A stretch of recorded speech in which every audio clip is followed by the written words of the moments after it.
নমস্কার বন্ধুরা, তো দেখতে পাচ্ছ পুজোর আগে পুলিশে প্রায় 12,000 কনস্টেবল এবং সাব ইন্সপেক্টর নিয়োগ হবে।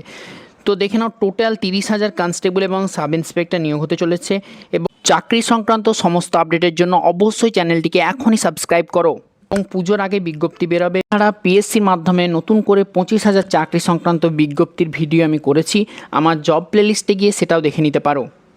বিভিন্ন পত্রপত্রিকায় উঠে আসা এই বিজ্ঞাপন নিয়ে আমি ডিটেলসে আলোচনা করব, সঙ্গে থেকেও। তো দেখে নাও যে পুলিশে 30,000 কনস্টেবল এবং ইন্সপেক্টর নিয়োগ হতে চলেছে। পুজোর আগে 12,000 নতুন নিয়োগ হবে এবং নতুন করে 17,143টি পদে শূন্য পদের আবেদন হবে। তো পুজোর আগে রাজ্য পুলিশে 12,000 কনস্টেবল এবং সাব ইন্সপেক্টর নিয়োগ হতে চলেছে। পুলিশ রিক্রুটমেন্ট বোর্ডে যে চেয়ারম্যান রয়েছেন জানিয়েছেন 2024 সালে যে কনস্টেবল নিয়োগ হয়েছে তার চূড়ান্ত ফল প্রকাশ পরেই পুজোর আগে নির্বাচিত প্রার্থীদের নিয়োগ দেওয়া হবে। অর্থাৎ কনস্টেবলের কিন্তু নিয়োগ হতে পারে পুজোর আগে বলে নীরজ সিং, যিনি বোর্ডের চেয়ারম্যান, জানিয়েছেন। এবং যে সাব ইন্সপেক্টর পদ রয়েছে সেটাতে আটকে থাকা পদগুলোকেও দ্রুত শেষ করা হবে। অর্থাৎ জানিয়েছেন প্রায় 12,000 শূন্য পদ পুজোর আগে পূরণ করার লক্ষ্য চলছে। পরীক্ষার্থীরা যাতে উত্তরপত্র দেখতে পায় এবং চ্যালেঞ্জ করতে পারে, এই বিষয়ে পরিকল্পনায় এবং উন্নত প্রযুক্তির ব্যবহারের কথা জানানো হয়েছে। এবার নতুন কী নিয়োগ হতে পারে সেটা নিয়ে আমি আলোচনা করব।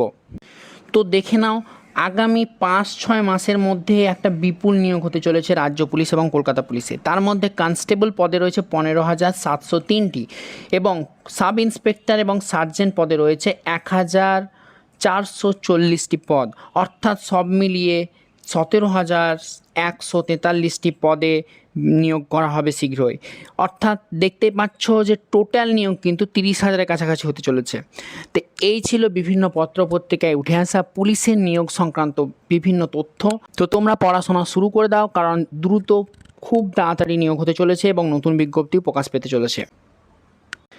বিভিন্ন চাকরি সংক্রান্ত আপডেটের জন্য অবশ্যই চ্যানেলটিকে সাবস্ক্রাইব করো। কোনো চাকরির আপডেট মিস হবে না, কথা দিচ্ছি। বেল আইকন ক্লিক করে রাখো, প্রতিটি নোটিফিকেশান তোমরা সবার আগে পেয়ে যাবে। ধন্যবাদ।